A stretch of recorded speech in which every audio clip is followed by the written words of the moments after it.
Bonjour, donc je me présente, je m'appelle Dina, je suis praticienne en neurofeedback dynamique et j'aimerais aujourd'hui partager avec vous le témoignage d'une maman qui m'a amené sa fille à peu près 1 mois et demi.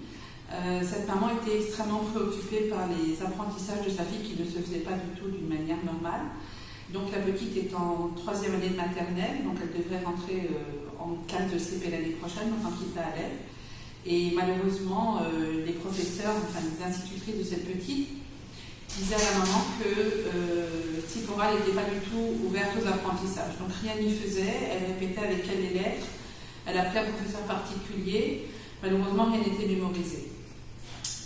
Il s'avère en fait que le papa de cette petite fille est gravement malade et que, bien que nous n'en soyons pas toujours conscients, les enfants absorbent les émotions avec énormément d'intensité et cette petite fille était complètement fermée aux apprentissages. Donc rien ne pouvait entrer dans sa tête puisque les émotions étaient trop fortes. Donc elle était tellement inquiète en fait de l'état de santé de son papa sans oser le verbaliser qu'elle était toujours angoissée et elle s'est trouvée, après donc 5 séances, beaucoup plus paisible. Elle a retrouvé une tranquillité, elle a trouvé une sérénité que sa maman et ses frères et sœurs ne lui connaissaient pas depuis plusieurs mois. Au niveau scolaire, je dois vous dire que la petite Tsipora a récupéré tout le retard qu'elle avait. Ses professeurs, ses institutrices sont très contentes d'elle. Baruch Hashem, elle a mémorisé aujourd'hui toutes les lettres et sa maman vient me téléphoner pour me dire qu'elle est même maintenant en avance sur sa classe.